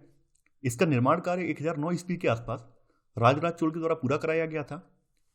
इसका बहुमंजिला विमान 70 मीटर ऊंचा है। इसका जो विमान है ये लगभग 70 मीटर ऊंचा या फिर 230 फीट ऊंचा है। इसकी चोटी पर एक एकास्म शिखर है जो अष्टभुज गुंबद की शक्ल की स्तूपिका है। देखिए, जब हम लोग इतिहास पढ़ रहे थे तो हमने आपको बताया था इसकी जो चोटी है यानी शिखर वाला जो पोर्शन है, यहाँ पर 80 टन का एक पत्थर रखा हुआ है और इस 80 टन के पत्थर को यहाँ तक पहुँचाने के लिए लगभग 2 से लेकर 3 किलोमीटर लंबा एक रैंप बनाया गया था और उस रैंप की मदद से यहाँ पर इस पत्थर को पहुँचाया गया था। तो इसी वजह से मंदिर अपने आप में एक विशिष्ट कलाकारी का उदाहरण है। नंदी की विशाल प्रतिमाएं शिखर के कोनों पर लगी हुई हैं। सैकड़ों आकृतियां विमान की शोभा बढ़ा रही हैं जो कि संभवतः मराठा काल में जोड़ी गई थीं। गर्भगृह के चारों ओर की दीवारें पौराणिक आख्यानों से ओतप्रोत हैं जिन्हें चित्रों के माध्यम से प्रस्तुत किया गया है। अब है दक्कन की मंदिर वास्तुकला। देखिए, दक्कन के दक्षिणी भाग यानी कर्नाटक के क्षेत्र में बेसर वास्तुकला की संकर शैलियों का सर्वाधिक प्रयोग देखने को मिलता है। और बेसर शैली जो है उत्तर भारत की नागर शैली और दक्षिण भारत की द्रविड़ शैली के मिश्रण से बनी हुई शैली है। बेसर शैली 7वीं शताब्दी के उत्तरार्ध में यहाँ पर काफ़ी ज़्यादा लोकप्रिय हुई। यहाँ के शासकों के बारे में बताया गया है कि पुलकेशन प्रथम ने यहाँ सबसे पहले पश्चिमी चालुक्य राज्य की स्थापना की। जब उसने 543 ईस्वी में बादामी के आसपास के इलाके को अपने कब्जे में ले लिया तो उसने यहाँ पर चालुक्य राज्य की स्थापना की है। आरंभिक पश्चिमी चालुक्य शासकों ने अधिकांश दक्कन पर 8वीं शताब्दी के मध्य भाग तक शासन किया है, जब तक कि राष्ट्रकूटों ने उनसे सत्ता नहीं छीन ली है। यानी चालुक्यों के बाद यहाँ पर राष्ट्रकूट आए हैं। जैसा कि हमने आपको पहले भी बताया था कि जो आरंभिक यहाँ के शासक हैं उन शासकों ने सबसे पहले शैलकृत गुफाएं बनवाई हैं और उसके बाद संरचनात्मक मंदिर यानी कि रोड़े पत्थर वाले जो मंदिर हैं वो बनाए हैं। तो आरंभिक चालुक्यों ने पहले शैलकृत गुफाएं बनाई हैं और फिर उन्होंने संरचनात्मक मंदिर बनवाए हैं। अनेक शैलियों का संकरण और समावेशन ये चालुक्यकालीन भवनों की एक खास विशेषता थी। तो चालुक्यकालीन जो मंदिर हैं उनके बारे में हम लोग देख लेते हैं। तो सबसे फेमस मंदिर जो है वो है विरूपाक्ष मंदिर। ये पट्टडकल कर्नाटक में स्थित है। यह मंदिर विक्रमादित्य द्वितीय के शासनकाल में उसकी पटरानी लोका महादेवी द्वारा बनवाया गया था। यह मंदिर प्रारंभिक द्रविड़ परंपरा का एक सर्वोत्तम उदाहरण है। यहाँ बताया गया है कि यह मंदिर जो है द्रविड़ शैली के पूर्व काल का श्रेष्ठतम उदाहरण है। इसके अलावा यहाँ पर इसके बगल में ही कुछ अन्य धार्मिक स्थल भी हैं, जैसे पापनाथ मंदिर है जो कि भगवान शिव को समर्पित है, महाकूट मंदिर और आलमपुर स्थित स्वर्ग ब्रह्म मंदिर। तो ये जो मंदिर हैं ये अन्य पूर्वी चालुक्य मंदिरों की परंपरा के विपरीत बनाए गए हैं और ये मंदिर जो है बादामी से मात्र 5 किलोमीटर की दूरी पर स्थित हैं। इन मंदिरों में राजस्थान और उड़ीसा की उत्तरी शैली देखने को मिलती है। यानी कहने का मतलब ये है कि चालुक्यों ने लगभग पूरे देश की जो परंपराएं थी उन परंपराओं को अपने भवनों में इस्तेमाल करवाया है। ऐहोल का दुर्गा मंदिर, जैसा कि आप देख पा रहे हैं ये ऐहोल का दुर्गा मंदिर है। तो यह मंदिर जो है गज भ्रष्टाकार बौद्ध चैत्यों के समान शैली में निर्मित है। यह मंदिर बाद की शैली में निर्मित बरामदे से घिरा हुआ है और इसका शिखर जो है नागर शैली में बना हुआ है। इसका शिखर जो है नागर शैली में बना हुआ है। ऐहोल का लाड़खान मंदिर, देखिए ऐहोल के लाड़खान मंदिर को बनाने की जो प्रेरणा है वो पहाड़ी क्षेत्रों के लकड़ी के छत वाले मंदिरों से ली गई है। हालांकि इन दोनों में खास अंतर यह है कि यहाँ का जो मंदिर है वो पत्थर से बना हुआ है, न कि लकड़ी से। दक्कन के अन्य मंदिरों में राष्ट्रकूटकालीन मंदिर आ जाते हैं। तो यहाँ पर सबसे फेमस राष्ट्रकूटकालीन मंदिर एलोरा का कैलाश मंदिर है। जैसा कि मैंने आपको बताया था कि 750 ईस्वी के आसपास पश्चिमी चालुक्यों को हटाकर राष्ट्रकूटों ने यहाँ पर सत्ता हथिया ली है। राष्ट्रकूट जो है दक्कन के असली मालिक बन गए हैं। तो ऐसे करके राष्ट्रकूटों ने फिर अपना यहाँ पर निर्माण कार्य करवाया है। कैलाशनाथ मंदिर का निर्माण राष्ट्रकूट शासक कृष्ण प्रथम ने कराया था। कैलाशनाथ मंदिर पूरी तरह से द्रविड़ शैली में निर्मित है। इसके साथ नंदी का देवालय भी बना है। यह मंदिर जो है भगवान शिव को समर्पित है। इस मंदिर की खास बात क्या है? इस मंदिर की खास बात यह है कि संपूर्ण मंदिर एक जीवंत शैलखंड को काटकर बनाया गया है, यानी पूरी एक पहाड़ी को काटकर ये मंदिर बनाया गया है। वैसे मंदिर की ये जो अमूमन योजना होती है वो आधार से लेकर ऊपर की तरफ जाती है, जबकि ये मंदिर जो है आधार से न बनकर ऊपर से बनते हुए आया है। सबसे पहले पहाड़ी को काटकर यहाँ पे सबसे पहले ऊपर का हिस्सा बनाया गया, धीरे धीरे खुदाई करते करते फिर निचला हिस्सा ये बना हुआ है। तो ये इसकी खास बात है। इसमें चारों ओर उपासना कक्ष और फिर सहायक दिवाले बने हैं जिनकी ऊंचाई 30 मीटर है। इसके बाद आ जाते हैं होयसल शासकों के मंदिर। तो होयसल कालीन मंदिरों के बारे में जानने से पहले थोड़ा सा होयसल शासकों के बारे में जान लेते हैं। यहाँ बताया गया है कि चोलों और पांड्यों की शक्ति के अवसान के साथ कर्नाटक के होयसलों ने दक्षिण भारत में प्रमुखता प्राप्त कर ली है और अब इनकी सत्ता का प्रमुख केंद्र मैसूर बन गया था। दक्षिणी दक्कन में लगभग 100 मंदिरों के अवशेष मिले हैं, लेकिन इनमें से 3 सबसे ज़्यादा उल्लेखनीय हैं। बेलूर, हलेबीड और सोमनाथपुर के मंदिर जो हैं ये सबसे ज़्यादा उल्लेखनीय माने जाते हैं। इन मंदिरों की सबसे ज़्यादा उल्लेखनीय विशेषता क्या है कि ये सभी मंदिर जो हैं अत्यंत जटिल उत्कीर्णन से बनाए गए हैं, यानी यहाँ पर अत्यंत जटिल कारीगरी की गई है। इन मंदिरों की योजना जो है तारे जैसी दिखाई देने लगती है, यानी ये तारकी योजना में बनाए गए मंदिर हैं। ये मंदिर सैलखड़ी यानी घिया पत्थर से बनाए गए हैं, इसलिए कलाकार अपनी मूर्तियों को बारीकी से उकेर सकते हैं। यही कारण है कि होयसलकालीन मंदिरों में हमें अत्यंत बारीक नक्काशी या कलाकारी देखने को मिलती है, जैसा कि आप यहाँ पर देख पा रहे हैं। तो सबसे पहले बात करते हैं होयसलेश्वर मंदिर की, जो कि हलेबीड कर्नाटक में स्थित है। इसे जो है होयसल नरेश द्वारा 1150 ईस्वी में गहरे रंग के परतदार पत्थर से बनाया गया था। होयसल मंदिर को संकर या फिर बेसर शैली के मंदिर कहा जाता है। इस मंदिर के निर्माण में तारकी भू योजना और अत्यंत जटिल अलंकारिक उत्कीर्णन देखने को मिलता है। हलेबीड का मंदिर जो है नटराज के शिव रूप को समर्पित है। देखिए यह मंदिर जो है एक धौरा भवन है, जिसमें मंडप के लिए एक बड़ा कक्ष है जहां पर नृत्य और संगीत का कार्यक्रम संपन्न किया जाता है, और प्रत्येक भवन से पहले एक नंदी मंडप भी बना हुआ है। इसके बाद है विजयनगर कालीन वास्तुकला। देखिए विजयनगर साम्राज्य के बारे में आप लोग जानते होंगे कि सन 1336 ईस्वी में विजयनगर साम्राज्य की स्थापना हरिहर और बुक्का नाम के दो भाइयों ने की थी। तो विजयनगर साम्राज्य जो है अपने जब चरम पर था, अपने चरम उत्कर्ष पर था, तो उस समय तमाम विदेशी यात्रियों को भी इसने आकर्षित किया था। तो बहुत सारे विदेशी यात्रियों ने विजयनगर का दौरा किया है और विजयनगर के बारे में अपने यात्रा वृत्तांतों में लिखा भी है। तो सन 1336 में स्थापित विजयनगर ने इटली के निकोलो डिकॉन्टी, पुर्तगाल के डोमिंगो पीस, फर्नाओ न्यूमिस और दुआर्ते बारबोसा और अफगान अब्द अल रज्जाक जैसे अंतर्राष्ट्रीय यात्रियों को आकर्षित किया है। अगर हम वास्तुकला की दृष्टि से देखें तो वास्तुकला की दृष्टि से विजयनगर में सदियों पुरानी द्रविड़ वास्तु शैलियों और पड़ोसी सल्तनत की जो इस्लामिक शैलियाँ हैं उनका प्रभाव यहाँ की वास्तुकला में दिखने को मिलता है। यानी यहाँ के शासकों ने जो पुरानी द्रविड़ शैली है और इनके पड़ोस में जो मुस्लिम शासक हैं, सल्तनत काल के जो शासक हैं, उनकी जो इस्लामिक शैलियाँ हैं, उन शैलियों को इन लोगों ने अडॉप्ट किया है, दोनों का सम्मिश्रण कर दिया है। इनकी मूर्तिकला जो मूल रूप से चोल आदर्शों से निकली थी, इसमें भी विदेशियों की उपस्थिति झलक दिखाई देती है। यानी कहने का मतलब यह है कि यहाँ की जो मूर्तिकला की जो परंपरा थी जो कि चोलों से निकली थी, और इस शैली में भी इन्होंने विदेशियों की जो शैलियाँ वो मिश्रित कर दी हैं। बौद्ध और जैन वास्तुकला की प्रगति। जैसा कि आप लोग जानते हैं, ईसा पूर्व की शताब्दियों में भारत में बौद्ध और जैन वास्तुकला अपने चरम पर रही है, और ईसा पूर्व के पहले के समय से ही बौद्ध और जैन स्मारक बड़ी संख्या में बनाए जाते थे। हालांकि उस समय हिंदू स्मारकों की संख्या बहुत कम या फिर कह सकते हैं ना के बराबर थी। लेकिन जब भारत में गुप्तकाल आया है तो गुप्तकाल के आने के बाद हिंदू कल्चर में या फिर हिंदू वास्तुकला के क्षेत्र में अच्छी खासी प्रगति हुई है। गुप्तकाल के बाद भारत में हिंदू स्मारकों की संख्या लगातार बढ़ने लगी है। 5वीं से लेकर 14वीं शताब्दी का काल ऐसा काल माना जाता है कि जिस समय हिंदू वास्तुकला के क्षेत्र में बहुत ज़्यादा प्रगति हुई है। बहुत बड़ी संख्या में हिंदू स्मारक जिनमें मंदिर वगैरह शामिल हैं वो बनाए गए थे। हालांकि ऐसा नहीं है कि इस समय बौद्ध और जैन वास्तुकला पीछे रही हो। बौद्ध और जैन वास्तुकला भी इस समय हिंदू वास्तुकला के साथ कंधे से कंधा मिलाकर साथ चल रही थी। जैसे कुछ स्थल ऐसे भी हैं जहाँ पर हमें तीनों ही धर्मों के स्मारक एक साथ देखने को मिलते हैं, जैसे एलोरा। तो एलोरा की जो गुफाएं हैं ये 5वीं से लेकर 11वीं शताब्दी के बीच में बनाई गई हैं, और एलोरा में हमें बौद्ध, हिंदू और जैन इन तीनों के स्मारक एक साथ देखने को मिलते हैं। इसके अलावा कुछ स्थान ऐसे भी हैं जहाँ पर हमें किन्हीं दो धर्मों के अवशेष एक साथ देखने को मिल जाते हैं, जैसे बादामी, खजुराहो, कन्नौज। ये कुछ ऐसे स्थान हैं जहाँ पर हमें किन्हीं दो धर्मों के अवशेष एक साथ देखने को मिल जाते हैं। सबसे पहले बात करते हैं यहाँ पर महाबोधि मंदिर बोधगया की। बोधगया जो है एक अत्यंत प्रसिद्ध बौद्ध स्थल है। बोधगया के बारे में आप लोग जानते होंगे।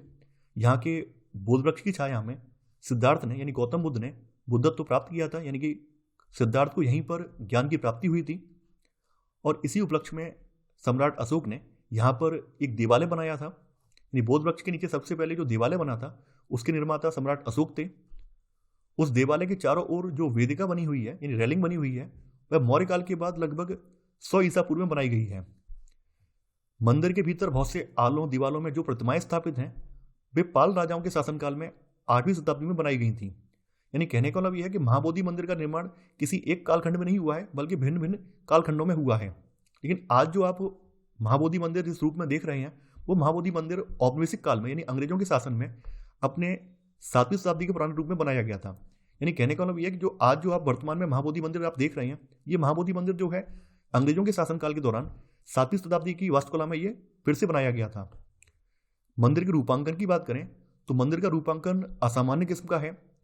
यह नागर मंदिर की तरह सकरा है, लेकिन द्रविड़ मंदिर की तरह बिना मोड़ सीधे ऊपर की ओर उठा हुआ है, और यह मंदिर जो है ईंटों से बना हुआ है। कहीं कहीं पर पत्थर का भी इसमें प्रयोग किया गया है।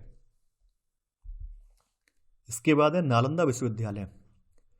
देखिए नालंदा विश्वविद्यालय भी बौद्ध संस्कृति का या बौद्ध वास्तुकला का एक अद्भुत नमूना है।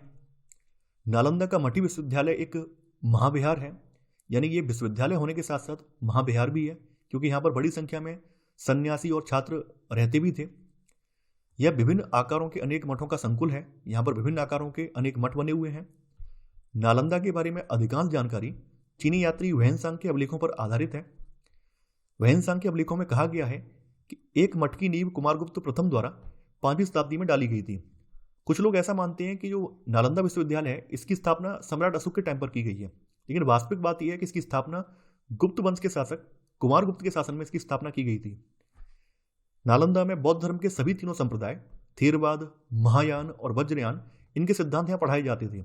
यहाँ पर न केवल भारत के विद्यार्थी बल्कि दुनिया के विभिन्न देशों के, इसमें श्रीलंका, चीन, जो भी आपके पूर्वी एशिया के देश हैं, उनके विद्यार्थी यहाँ पर शिक्षा ग्रहण करने के लिए आते थे।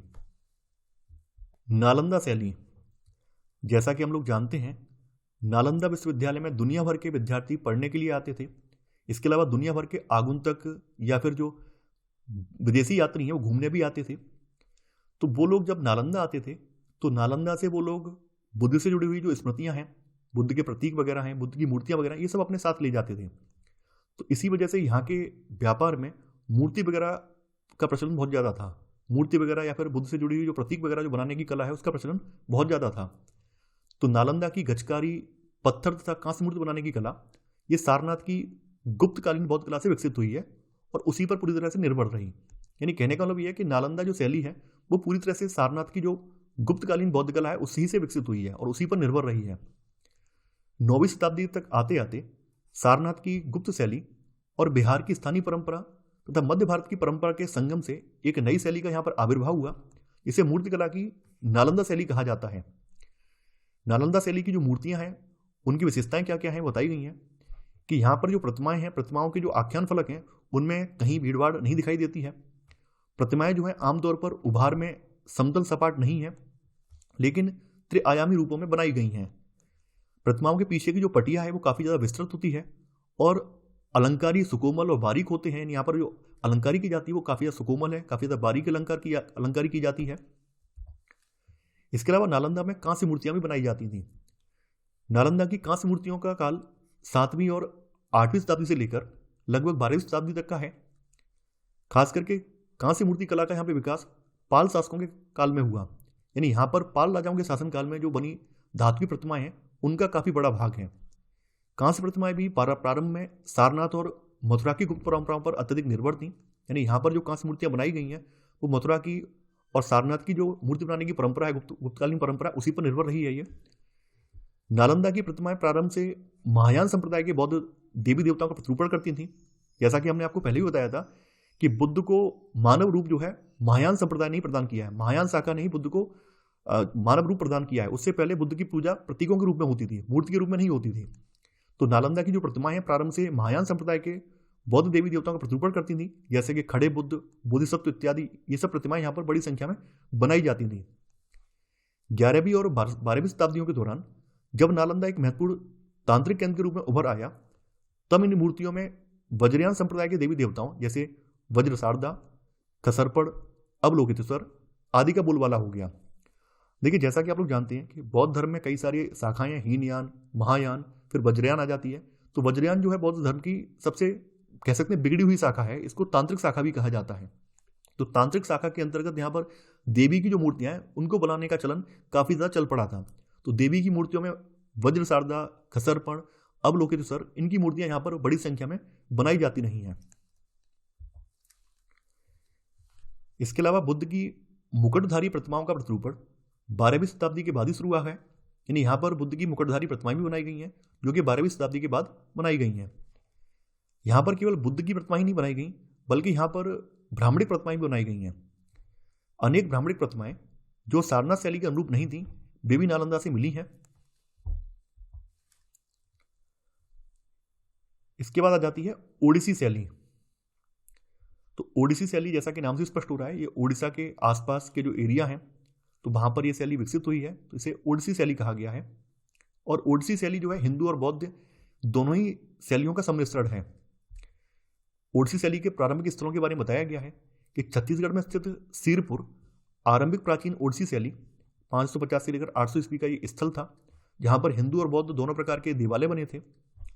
यहाँ पाई जाने वाली बौद्ध प्रतिमाओं के मूर्तिशास्त्रीय और शैलीगत तत्व अनेक रूपों में नालंदा की प्रतिमाओं जैसे ही हैं। यानी यहाँ पर जो भी प्रतिमाएं पाई गई हैं उनके जो भी तत्व हैं वो बिल्कुल नालंदा से मिलते जुलते हैं। कालांतर में उड़ीसा में अन्य बड़े बड़े बौद्ध मठ ये विकसित हो गए हैं, जैसे ललितगिरी है, वज्रगिरी है और रत्नगिरी के मठ इनमें सबसे ज्यादा उल्लेखनीय है। पट्टनगर, नागपट्टनम, तमिलनाडु। देखिए जैसा कि आप लोग जानते हैं साउथ इंडिया में हिंदू वास्तुकला के क्षेत्र में अच्छी खासी प्रगति हुई है। हालांकि ऐसा नहीं है कि साउथ इंडिया में जैन वास्तुकला या बौद्ध वास्तुकला ये भी पीछे रही हो। जैन वास्तुकला और बौद्ध वास्तुकला इन्होंने भी साउथ इंडिया में अपनी अच्छी जगह बनाई। हालांकि हिंदू मंदिरों की तुलना में कम मात्रा में जैन या बौद्ध स्मारक वहाँ पे बनाए गए हैं। तो पटनगर चोल काल तक बौद्ध धर्म और कला का एक प्रमुख केंद्र बना रहा है। इसके पीछे का रीजन ये है कि चोल साम्राज्य जो है श्रीलंका से भी व्यापार करता था और श्रीलंका जो है, श्रीलंका में बड़ी संख्या में आज भी बौद्ध लोग रहते हैं। तो श्रीलंका से आवागमन होने की वजह से, श्रीलंका से व्यापार होने की वजह से यहाँ पर बौद्ध धर्म का भी प्रसार हुआ। तो चोल शैली की कांस्य और पत्थर की प्रतिमाएं नागपट्टनम में पाई गई हैं। जैन वास्तुकला। जैनियों के अनेक मंदिर और तीर्थ पहाड़ी क्षेत्रों को छोड़कर पूरे भारत में स्थान स्थान पर पाए जाते हैं, जो आरंभिक बौद्ध पूजा स्थलों के रूप में प्रसिद्ध हैं। देखिए जैसा कि आप लोग जानते हैं आरंभ में जो बौद्ध वास्तुकला के लिए विहार वगैरह बनाए गए थे वो विहार जैन और बौद्ध भिक्षु दोनों ही इस्तेमाल करते थे। तो आरंभिक इनके जो पूजा स्थल हैं वो बौद्ध पूजा स्थलों के रूप में ही प्रसिद्ध हैं। जैसे दक्कन में महत्वपूर्ण स्थल एलोरा और एहुल में देखे जा सकते हैं। मध्य भारत में देवगढ़, खजुराहो, चंदेरी और ग्वालियर में जैन मंदिरों के कुछ उत्कृष्ट उदाहरण देखने को मिलते हैं। काठियावाड़ गुजरात में पालिताना के निकट शत्रुंजय की पहाड़ियों में एक विशाल जैन तीर्थ स्थल है, जहां एक साथ जुड़े हुए 20 मंदिर हमें देखने को मिलते हैं। तो कुछ प्रमुख जैन स्थलों की बात यहां पे की गई है। बाहुबली गोमटेश्वर या गोमतेश्वर की जो मूर्ति जो यहां पर आप देख पा रहे हैं ये कर्नाटक के श्रवण बेलगोला में है। कर्नाटक में गोमटेश्वर भगवान बाहुबली की ग्रेनाइट की पत्थर की मूर्ति विशेष रूप से उल्लेखनीय है। इसकी खास बात क्या है, यह जो विशाल प्रतिमा है यह प्रतिमा जो है 18 मीटर यानी कि 57 फुट ऊंची प्रतिमा है और विश्व भर में एक सिंगल पत्थर से बनी हुई बिना किसी सहारे के खड़ी सबसे लंबी मूर्ति ये मानी जाती है। यानी ये बिना किसी सहारे के एक सिंगल पत्थर से बनी 57 फुट ऊंची एक प्रतिमा है ये। इसे मैसूर के गंग राजाओं के सेनापति और प्रधानमंत्री चामुंडराय द्वारा इसको बनवाया गया था। यानी यहाँ पर इसका जो निर्माण है गंग राजाओं के सेनापति और प्रधानमंत्री हैं चामुंडराय, उनके द्वारा इसका निर्माण करवाया गया था। सेकंड है यहाँ पर दिलवाड़ा मंदिर, माउंट आबू, राजस्थान। इसे शासक बिमल शाह के द्वारा बनवाया गया था। इस मंदिर का बाहरी हिस्सा बहुत ज्यादा सादा है, जबकि भीतरी भाग जो है बढ़िया संगमरमर और भारी मूर्तिकलात्मक साज सज्जा से अलंकृत है।